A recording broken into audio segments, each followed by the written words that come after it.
तो देखो बेटा, पी एन जंक्शन डायोड अपने को नेक्स्ट टॉपिक पढ़ना है, ठीक है। कि इनफैक्ट पहले पी एन जंक्शन डायोड भी नहीं, एक ही चीज होती है दोनों, बट बड़ा इंपॉर्टेंट कॉन्सेप्ट है, ठीक है। कि बनाते कैसे, पहले पी और एन बनाना है, मतलब अपना क्या बनाना है, अपने पी टाइप और एन टाइप पढ़ा था। कहने का मतलब आपको पी और एन को क्या करना है, जोड़ना है। जो बीच में बाउंड्री होगी तो क्या बोलेंगे, जंक्शन, ठीक है। एक बढ़िया चीज लिख रखी है बुक के अंदर, इनफैक्ट सोल्ड एग्जांपल है, ओके। कि कैसे बनाएंगे पी और एन जंक्शन, कैसे कि पी बना दो, एक एन बना दो, उसे जोड़ दो, ऐसे नहीं बनता पी एन जंक्शन, ठीक है। तो एग्जांपल बता रहा हूं आपको, उसकी वर्डिंग पढ़ लेना 14.3, ठीक है। कि उन्होंने ये लिख रखा है कि, और ये करते भी कैसे होंगे कि पी और एन, अपन ने डोपिंग भी डिस्कस नहीं किया। कि मान लो एक सिलिकॉन का वेफर ले लिया आपने, उसे वेफर बोल देते हैं, एक चिप ले ली सिलिकॉन की, और उस चिप के अंदर क्या कर दी, इंप्योरिटीज ऐड कर दी। कोई तरीका होता है इंप्योरिटीज ऐड करने का, कि एक चिप ली और उसमें ट्राइवेलेंट इंप्योरिटीज ऐड कर दोगे, वो क्या बन जाएगी, पी टाइप बन जाएगी। पहले प्योर सेमीकंडक्टर था, इंप्योरिटीज ऐड कर दी तो वो क्या बन गया,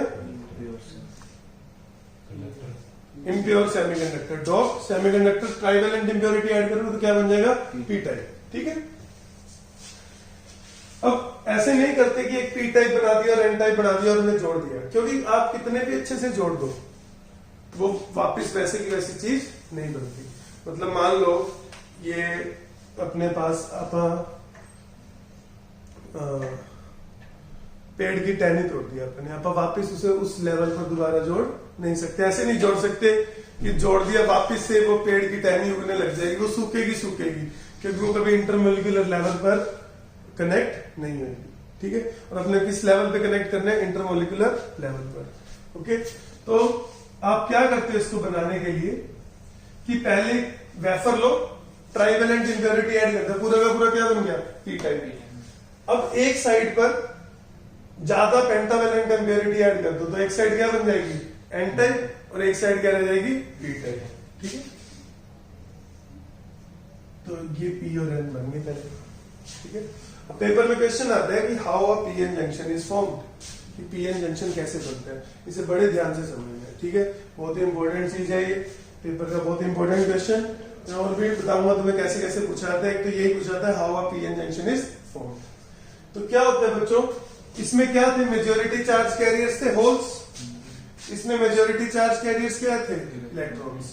तो शुरू में क्या होता है, तो तुम्हारे नोट्स में भी लिखा हुआ है कि क्या प्रोसेस शुरू होता है, कि due to the concentration gradient, concentration gradient मतलब कॉन्सेंट्रेशन हाई है, यहां पर होल्स की, यहां पर किसकी है, इलेक्ट्रॉन्स की, ठीक है। Due to the concentration gradient holes will move to the N side and electrons will move to the P side. आप एनसीईआरटी भी रीड कर सकते हो, मैंने उसी में से नोट्स बनवाए हैं, मैंने फिर भी लिमिटेड लिखवाया, एनसीईआरटी में बड़े अच्छे से सिंपल सी लैंग्वेज में चैप्टर लिखा हुआ, ठीक है। तो शुरू में क्या होगा, होल्स इधर जाएंगे और इलेक्ट्रॉन्स इधर आएंगे। मतलब इसे और कैसे याद रख सकते हो बेटा, मैंने कहा था होल्स को मानना पॉजिटिव चार्ज है, इलेक्ट्रॉन्स को मानना नेगेटिव चार्ज है। तो होल्स पॉजिटिव चार्ज नेगेटिव की तरफ जाएगा, नेगेटिव पॉजिटिव की तरफ आएगा। बट आप राइटिंग में क्या लिखोगे, due to the concentration gradient majority charge carriers holes will move to the N side and electrons will move to the P side. शुरू में ही होता है और इस प्रोसेस को नाम दिया जाता है डिफ्यूजन,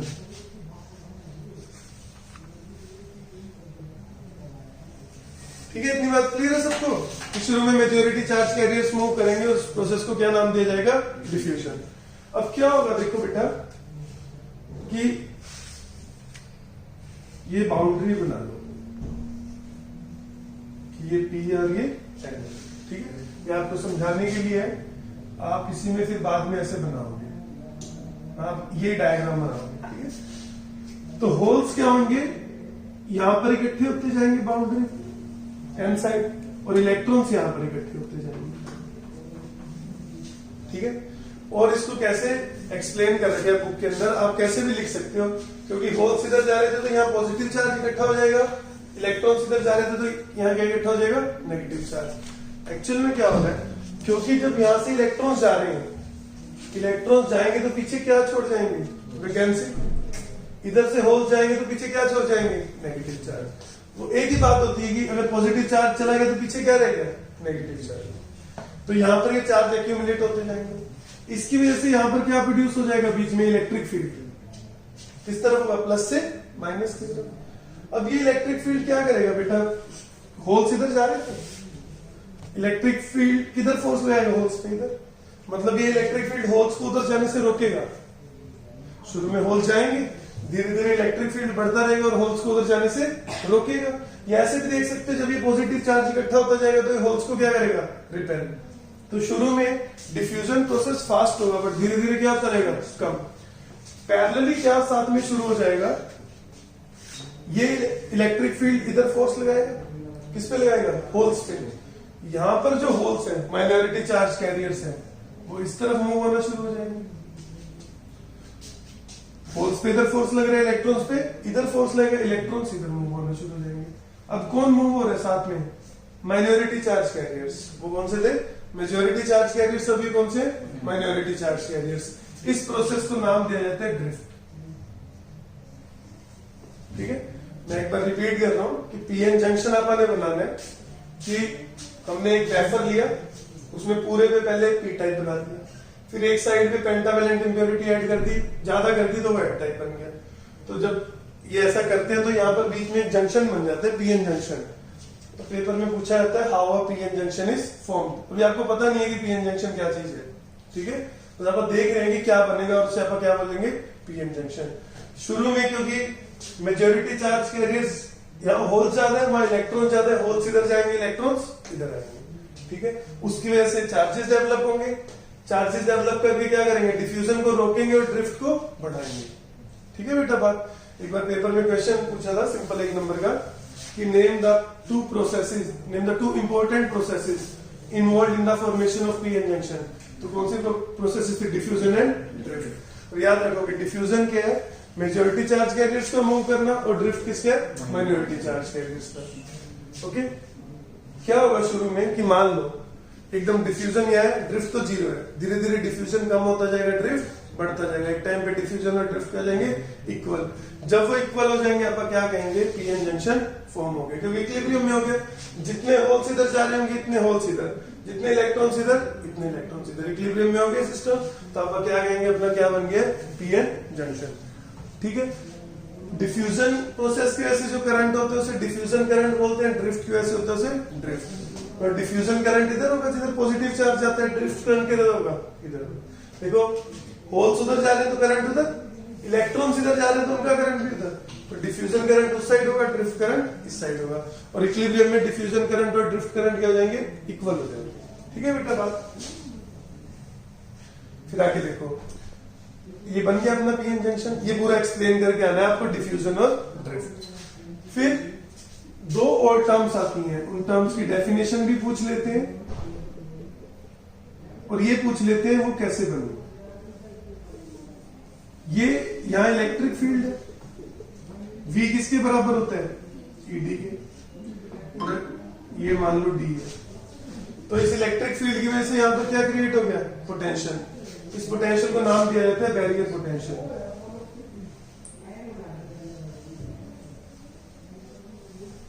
क्यों नाम दिया जाता है barrier potential, because it acts as a barrier for the diffusion current. किसका अपोज करता है ये, डिफ्यूजन करंट का। ड्रिफ्ट करंट का फेवर करता है, डिफ्यूजन करंट का अपोज करता है। तो बैरियर पोटेंशियल की डेफिनेशन। अब पेपर में ये पूछने के बजाय कि how a PN junction is formed, ये भी पूछ सकते हैं, how barrier potential is created. Answer क्या रहेगा, सेम। फिर एक और टर्म है डिप्लीशन लेयर।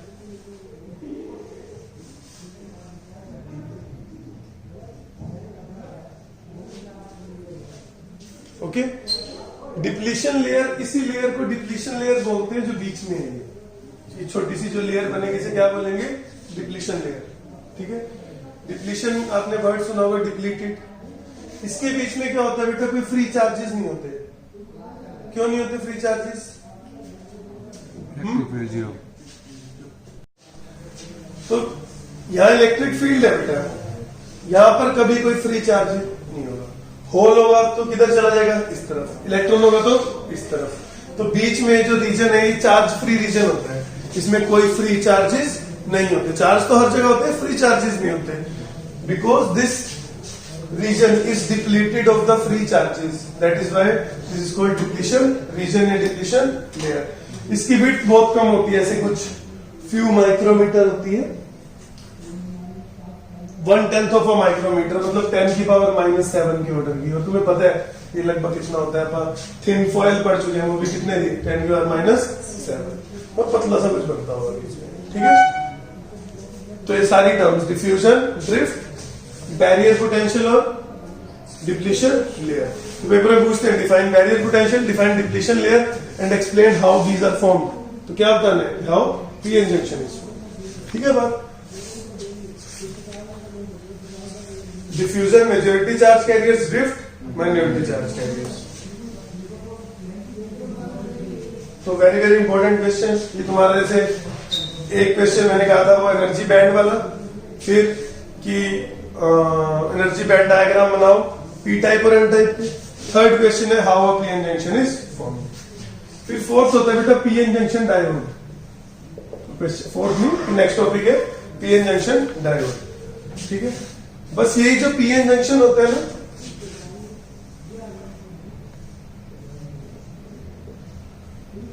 इसके दोनों साइड पर मेटेलिक कॉन्टेक्ट्स लगा दो, फिर क्या बन जाता है PN junction diode. Metallic contacts क्यों लगाते हैं, to connect it to the external circuit, कि बैटरी से जोड़ने तो मेटेलिक कॉन्टेक्ट्स लगा दो, नहीं तो वो सिलिकॉन की चिप में कहां लगाएंगे आप कनेक्शन, ठीक है बात। इसका सर्किट सिंबल ये होता है, ये वाली साइड पी, ये एन, मतलब याद ही रखना होता है ये वाली साइड क्या है एन और ये साइड क्या है पी, ये अंडरस्टूड होना चाहिए। फिर इसका सर्किट सिंबल, ओके। फिर नेक्स्ट हम आके पूछते हैं कि बताओ what do you mean by PN junction under forward bias, इसका क्या मतलब है, ठीक है। तो आपको लिखना है ये, when P side of the diode is connected to the positive terminal of the battery and N side is connected to the negative terminal of the battery, then PN junction is said to be under forward bias। ये मतलब होता है forward bias का, क्या मतलब है कि जब आप पीएन जंक्शन को ऐसे कनेक्ट करेंगे। इस चैप्टर में एक और टर्म, एक और वर्ड भी होता है कैरेक्टरिस्टिक। कैरेक्टरिस्टिक जब भी लिखा होगा उसका मतलब ग्राफ बनाना है, ठीक है। ऐसा आता है VI कैरेक्टरिस्टिक्स ड्रॉ करो, तो क्या बनाना है, ग्राफ। तो फॉरवर्ड बायस का मतलब समझ आ गया कि PN junction under forward bias.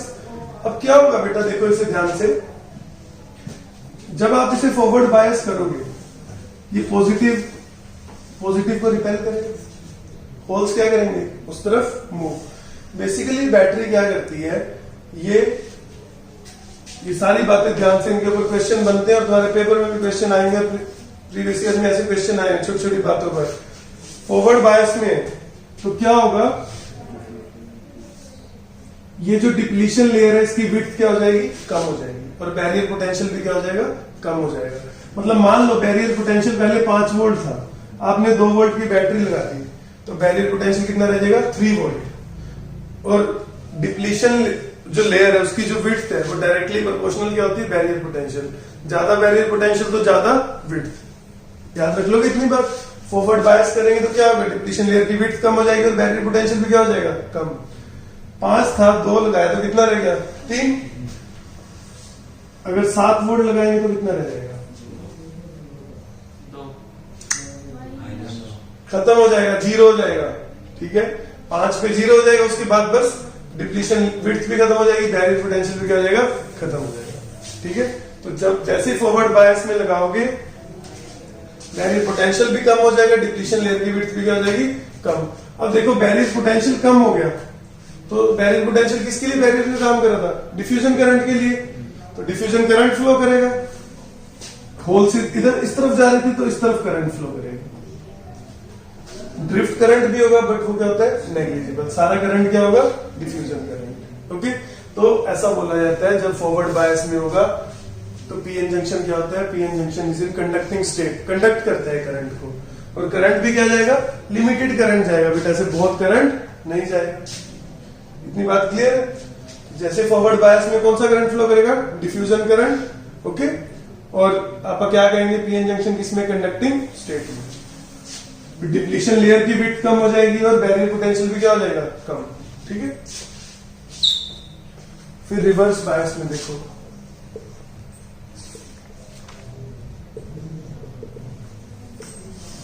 अच्छा वो उसका फॉरवर्ड बायस का दूसरा डायग्राम, सर्किट वाला डायग्राम ऐसा बनेगा कि पी के साथ एन के साथ। रिवर्स बायस में क्या होगा, उल्टा हो जाएगा। रिवर्स बायस की डेफिनेशन क्या लिखोगे, when P side is connected to the negative terminal and N side is connected to the positive terminal। अब क्या होगा रिवर्स बायस करने से, डिप्लीशन लेयर की विड्थ भी बढ़ जाएगी और बैरियर पोटेंशियल भी क्या हो जाएगा, इंक्रीज हो जाएगा। मतलब मानो पहले 5 वोल्ट था, 2 वोल्ट की बैटरी लेयर तो कितना हो जाएगा, बढ़ जाएगा, 7 वोल्ट हो जाएगा। डिप्लीशन लेयर भी क्या हो जाएगी, बढ़ जाएगी। डिफ्यूजन करंट क्या हो जाएगा, बिल्कुल खत्म हो जाएगा। जो भी करंट होगा किसकी वजह से हुआ, ड्रिफ्ट। अब ड्रिफ्ट किसकी वजह से होता है, माइनॉरिटी चार्ज कैरियर्स की वजह से। माइनॉरिटी चार्ज कैरियर्स बहुत कम होते हैं, तो ड्रिफ्ट करंट क्या होगा, बहुत कम। आप क्या मानेंगे, 0, ठीक है। और किधर फ्लो करेगा, ड्रिफ्ट इधर फ्लो करता है, वैसे फ्लो करेगा। करंट हमेशा ऐसे फ्लो करेगा जैसे बैटरी करंट देती है, पहले ऐसे था अब ऐसे। तो याद रखने का तरीका होता है कि करंट की डायरेक्शन क्या है कि जैसे बैटरी लगाओगे। बट आप क्या मानेंगे कि जब ये रिवर्स बायस में क्या है, नॉन कंडक्टिंग स्टेट में, it will not conduct the current. तो अपने को वो अचीवमेंट मिल गई जो अपने को चाहिए थी कि एक साइड बैटरी लगाए तो करंट मिले, एक साइड बैटरी लगाए तो करंट ना मिले, और जो करंट मिले वो भी कितना होना चाहिए, लिमिटेड, ठीक है बात। तो ऐसे फिर ये इलेक्ट्रॉनिक डिवाइसेस में यूज होना शुरू हो गया, ओके। फिर इसकी बेटा वो बनाने के लिए कहते हैं वीआई कैरेक्टरिस्टिक, ठीक है। तो ये अपन ने लिमिटेशन ऑफ ओम्स लॉ में बनाया, ये बहुत ही इंपॉर्टेंट ग्राफ है। लिखा वीआई होगा, बनाते आईवी है, ठीक है। आई यहां लिखोगे मिली एम्पियर में, ये वोल्टेज, और इधर लिखोगे माइक्रो एम्पियर में, ठीक है। तो ग्राफ ये फॉरवर्ड बायस है बेटा, ऐसा ग्राफ बनता है इसका। ऊपर ऐसे लिखोगे फॉरवर्ड बायस, मतलब 1 वोल्टेज तक ना अभी भी करंट क्या है, 0, ठीक है। और करंट किसमें मिल रहा है, फॉरवर्ड बायस में, मिली एम्पियर में। इधर जो ग्राफ बनाएंगे वो किसका बनाएंगे, रिवर्स बायस का। करंट किसमें मिलेगा, माइक्रो एम्पियर में। तो एकदम ऐसे लाइन पास पास सी रखो और एकदम ऐसे बढ़ जाता है। ये सीधी आनी चाहिए, मेरी थोड़ी टेढ़ी मेढ़ी है कि सीधी सीधी नीचे लाओ तो करंट लगभग कितना रहता है, 0 के आसपास, है भी माइक्रो एम्पियर में। ये सब माइक्रो मिली लिखना जरूरी है, ओके। कहते हैं पेपर में कि draw the IV characteristics of a PN, VI characteristics of a PN junction diode in forward bias and reverse bias. तो ग्राफ बनाओगे, इस वोल्टेज को बोलते हैं थ्रेशोल्ड वोल्टेज। वोल्टेज भी मैं आपको बताऊंगा कितनी कैसे कैसे लेनी है। ये सिलेबस से हट गया, बट आप लोगों को एक्सप्लेन कर दूंगा, सिलेबस में नहीं है वैसे, ठीक है। इस वोल्टेज को बोलते हैं breakdown voltage, reverse breakdown voltage, ठीक है। और इस रीजन को बोल देते हैं रिवर्स ब्रेकडाउन रीजन। मतलब यहां कुछ ब्रेकडाउन हो जाता है। अपने को तो यहीं तक पढ़ना है कि अपने लिए फॉरवर्ड बायस में करंट है, रिवर्स बायस में करंट नहीं है। बट रिवर्स बायस में भी एक टाइम के बाद क्या होता है, करंट बहुत ज्यादा, एकदम स्ट्रेट लाइन है बेटा, ठीक है। वो आई विल एक्सप्लेन, वो सिलेबस से हट चुके हैं वैसे, ठीक है। बना लोगे ग्राफ, ये थ्रेशोल्ड वोल्टेज, ये रिवर्स ब्रेकडाउन वोल्टेज, ये रीजन इसके बाद का क्या है, रिवर्स ब्रेकडाउन रीजन। इसको एवालांचे ब्रेकडाउन भी बोल देते हैं कि कौन सा ब्रेकडाउन हो गया, एवालांचे ब्रेकडाउन, ओके। वो मैंने कहा ना एक्सप्लेन करूंगा बाद में, क्या कर रही हो, ठीक है। क्या एक्सप्लेन कैसा क्यों हो गया अचानक, अपन ने वहां नहीं पढ़ा था, उससे पहले, उसके पहले करते हैं, ठीक है।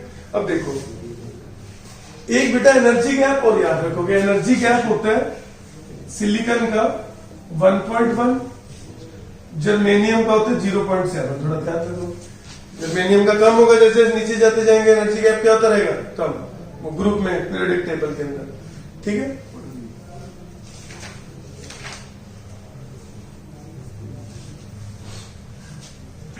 मतलब एक बार मुझे फिर कंफर्म करने दो, ये वैल्यूज वैसे पेपर में गिवन होनी चाहिए, ठीक है। ये 1.1 और 0.7 और 0.2 वो अलग वैल्यूज है, ठीक है। तो देखो थ्रेशोल्ड वोल्टेज होती है सिलिकॉन के लिए 0.7 और जर्मेनियम के लिए 0.2। थ्रेशोल्ड वोल्टेज क्या था कि एक वोल्टेज तक करंट क्या रहता है, 0। मतलब आपको कुछ ना कुछ फॉरवर्ड बायस में मिनिमम लगानी पड़ेगी। अगर उससे कम लगाओगे बैरियर पोटेंशियल उतना कम नहीं हो पाएगा कि करंट फ्लो कर पाएगा। बस उसी वोल्टेज को क्या बोलते थे, थ्रेशोल्ड वोल्टेज। ठीक है,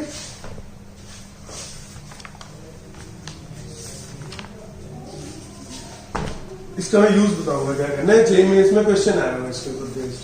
अब क्या होता है, देखो आपको क्वेश्चन दे दिया जो सिंपल बोर्ड्स में आना चाहिए।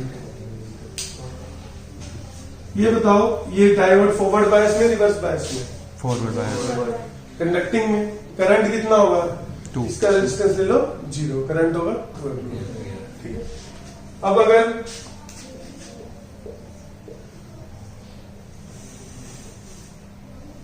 ऐसे लगा देंगे, फिर ये किसमें, करंट क्या आ जाएगा।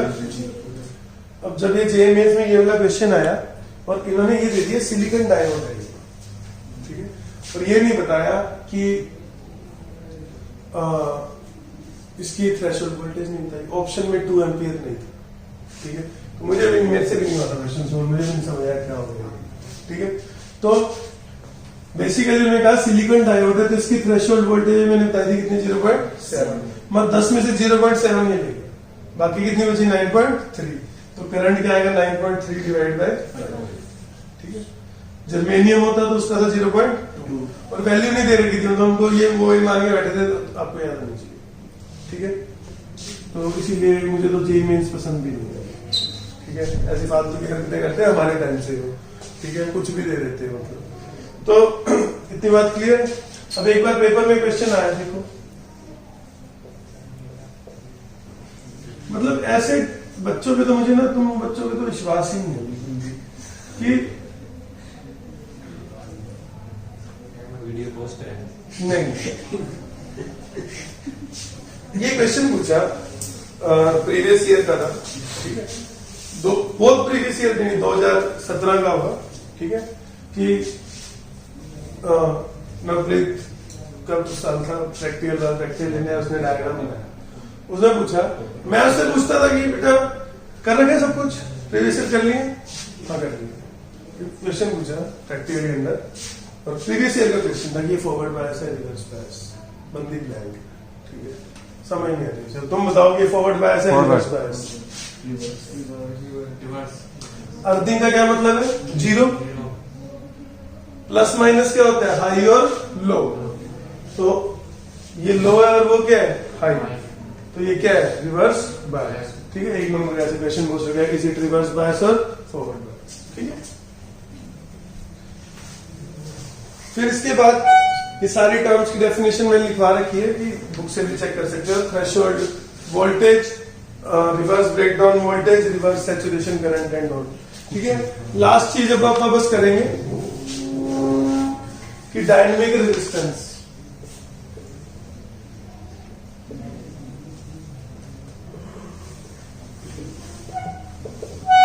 ठीक है, और लास्ट में भी और पढ़ेंगे थोड़ी देर। तो डायनेमिक रेजिस्टेंस क्या होता है, डेल्टा वी बाई डेल्टा आई। देखो बेटा, नॉर्मल रेजिस्टर का रेजिस्टेंस क्या होता था, कांस्टेंट। सेमीकंडक्टर का रेजिस्टेंस कांस्टेंट नहीं होता। तो उन्होंने क्या कहा है, change in voltage by change in current. Forward bias में अलग रेजिस्टेंस होगा, रिवर्स बायस में अलग रेजिस्टेंस होगा। फॉरवर्ड बायस में भी हर वोल्टेज पे क्या होगा, अलग अलग। तो change in voltage by change in current. Basically forward bias में जैसे सोल्ड एग्जांपल है 14.4, फॉरवर्ड बायस में आ रहा है 10 ओम, रिवर्स बायस में आ रहा है 10⁷ ओम। मतलब रिवर्स बायस में लगभग इनफाइनाइट होता है और फॉरवर्ड बायस में लगभग नेग्लिजिबल होता है। ठीक है, क्योंकि रिवर्स बायस में करंट फ्लो नहीं हो रहा होता है। ठीक है, इतनी बात ओके। एग्जांपल देर क्या हो गए, 14.4 वी विल डिस्कस, इसी के ऊपर बेस्ड है। कभी पूछा नहीं गया बट अब थोड़ा सा सिलेबस है तो ये पूछा जा सकता है। ठीक है, अब 2 छोटे छोटे से टॉपिक है और तो बस डिस्कस करेंगे, और very important topic, very very important. तो आपके देखो मैंने गिनकर बताया, आपके क्वेश्चन बनेंगे 6। नो, ठीक है। एनर्जी बैंड डायग्राम वाला, कंडक्टर वाला, पी टाइप एन टाइप, फिर पीएन जंक्शन, फिर फॉरवर्ड बायस, रिवर्स बायस, 4। हाँ, तो 9 क्वेश्चन है। ये है 5वां क्वेश्चन कि हाफ वेव रेक्टिफायर पेपर में पूछा जाएगा, एक्सप्लेन करो, ठीक है। 2 नंबर का आएगा, बड़े इंपॉर्टेंट है। हाफ वेव रेक्टिफायर है, फुल वेव, लगभग मान लो आएगा 5 पेपर में। हाफ वेव या फुल वेव में से ये उतने इंपॉर्टेंट है जैसे हाइगन का वो डेरिवेशन थी, रेयर से डेंसर और डेंसर से रेयर, रिफ्रैक्शन वाली, ठीक है, वो भी बड़ी इंपॉर्टेंट होती है, लगभग हर साल आते हैं पेपर में वो और ये, ठीक है। तो देखो पहले इसका डायग्राम कि एक ट्रांसफॉर्मर बनाओ। ये ना बेटा हम पता है क्या चीज लगभग बनाने जा रहे हैं, आपका लैपटॉप का चार्जर या मोबाइल का चार्जर, वो क्या करता है, एसी को डीसी में कन्वर्ट। मतलब उनकी ऐसे होता है कुछ, वो बैटरी को 10 वोल्ट 5 वोल्ट चाहिए होती है, तो पहले तो वो वोल्टेज को क्या करेगा, स्टेप डाउन, 220 वोल्ट आ रही है, इसको कहां पर लेकर आएगा, 5 या 10 वोल्ट, तो इसलिए ट्रांसफॉर्मर लगा होता है, ठीक है। ओके, फिर एक सिंगल डायोड लगा दो और ये रेजिस्टर आरएल लिखा जाता है, आरएल मतलब load, L stands for load, जिसके भी क्रॉस अपने को वोल्टेज चाहिए। कभी भी बच्चे ऐसे ना एग्जाम में क्वेश्चन आया हुआ, सिंगल डायोड लगाओ या यहां ना लगाए कुछ लोड, कह रहे हैं आउटपुट ले रहे हैं, यहाँ पर लोड लगाओगे तो करंट आएगा, नहीं तो यहाँ पर क्या आ जाएगा, आउटपुट, ठीक है, कि आउटपुट क्या मिलेगा। सिंगल कभी भी डायोड लगाओ मतलब हाफ वेव रेक्टिफायर लगाओ। मैं बताऊंगा क्या क्वेश्चन आया हुआ पेपर में, तो ये याद रखना, कुछ नहीं, एक डायोड लगा होगा, कुछ नहीं है इसके अंदर, ठीक है। ये ट्रांसफॉर्मर है आपका, इसे दिखा देना, दिस इज ट्रांसफॉर्मर। ये पॉइंट्स दे दो ए और बी, ठीक है। आपको डायग्राम भी बनाना है और ये ग्राफ भी बनाने, ग्राफ के लिए कहते हैं शो द वेव फॉर्म्स, ठीक है। तो ये वोल्टेज दिखा दो एक एक रोज, यहाँ लिखोगे वोल्टेज एट ए, क्योंकि एसी आ रही है, ठीक है बात। और फिर वोल्टेज अक्रॉस आरएल, आरएल को क्या वोल्टेज मिलेगा, देखो 2-3 लाइन की इसकी वर्किंग है, ठीक है, कि जब ए पॉजिटिव होगा in the first half cycle, first positive half cycle, A positive होगा, बी क्या होगा, नेगेटिव, इसके रिस्पेक्ट में ही हो, ये किसमें होगा, फॉरवर्ड बायस, इसमें से क्या जाएगा, करंट जाएगा। तो जब ये पॉजिटिव होगा तो आरएल के अक्रॉस वोल्टेज आएगी, ठीक है। फिर सेकंड हाफ में ए कहां पर हो जाएगा, नेगेटिव पे, बी किस पे हो जाएगा, पॉजिटिव पे, तो ये किस में बन जाएगा, रिवर्स बायस में, करंट फ्लो नहीं करेगा, तो यहां कुछ नहीं आएगा। फिर वापिस से वही स्टोरी चलती रहेगी। एक तो हाफ वेव रेक्टिफाई हो रही है, इसलिए इसका क्या नाम है, हाफ वेव रेक्टिफाई। रेक्टिफाई मतलब वो प्लस माइनस को क्या कर दिया, सारी को प्लस बना दिया, जैसे मॉडुलस फंक्शन लग गया, ठीक है बात, ओके।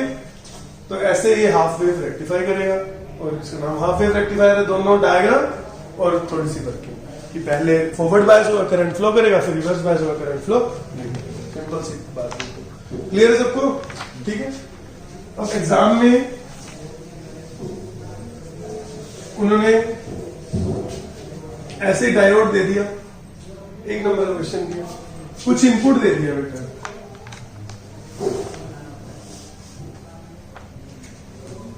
ऐसे का आउटपुट बनाओ, एक सिंगल डायोड के अक्रॉस ये इनपुट लगा दिया, आउटपुट क्या करेगा, बस पॉजिटिव पॉजिटिव दे देगा, नेगेटिव को क्या कर देगा, खत्म कर देगा, ठीक है बात। ये डायग्राम बनाना था, आगे सबको बात समझ, आंसर क्या होगा, सिर्फ ऊपर ऊपर वाला, ठीक है।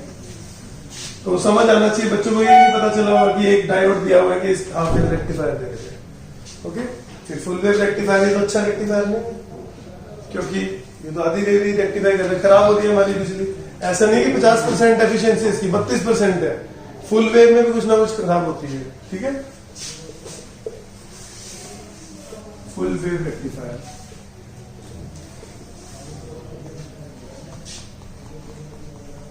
इसमें 2 डायोड यूज होंगे, ये टर्न्स कम दिखाना इस साइड पे क्योंकि स्टेप डाउन होगा, ठीक है। ये डायोड D1 नाम दे दो, एक और यूज कर लो डायोड D2। ओके, और ना इसके बीच में लगा देना रेजिस्टर। इसे ना सेंटर टैप ट्रांसफार्मर बोल देते हैं कि सेंटर से टैप कर दिया, कनेक्ट कर दिया, इसलिए इसका क्या नाम होता है, सेंटर टैप ट्रांसफार्मर। अगर सेंटर टैप ट्रांसफार्मर यूज ना करें ना, फिर 4 डायोड्स लगते हैं बेटा फुल वेव के लिए, तो यही यूज किया जाता है अपनी बुक में, यही अपने को ये बताते हैं। ठीक है बात। अब देखो फिर वेव फॉर्म बनाओगे, ये 3 मार्क्स का आएगा।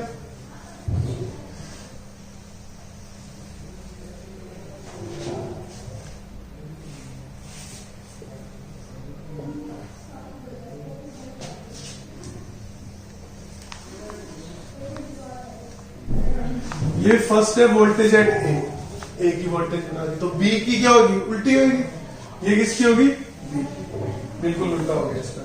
फिर अपने को बनानी है वोल्टेज अक्रॉस आर। अब देखो जब फर्स्ट हाफ साइकिल आएगी, ए क्या होगा, पॉजिटिव, बी क्या होगा, नेगेटिव। वो फॉरवर्ड बायस में होगा डायोड D1 और डायोड D2 किसमें होगा, रिवर्स बायस में। तो यहां से करंट फ्लो कर जाएगी।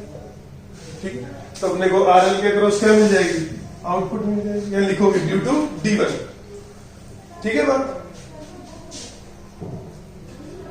इस केस में क्या होगा, ये रिवर्स बायस हो जाएगा, ये क्या हो जाएगा, फॉरवर्ड बायस। करंट यहां से फ्लो कर जाएगा, बट आरएल में तो एक ही डायरेक्शन में करंट जा रहा है, पहले ऐसे घूम गया फिर ऐसे घूम गया, और फिर से आरएल के क्रॉस वोल्टेज आ जाएगी।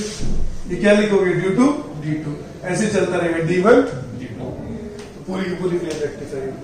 बट अभी भी इनकी इसकी एफिशिएंसी जहां मुझे ढंग से फॉर्मूला ध्यान में 64% के आसपास होती है, क्योंकि जब वो फॉरवर्ड बायस में रिवर्स बायस में, यह लाइट तो रुक रही है ना, कि कोई यूज नहीं हो रहा है इसका।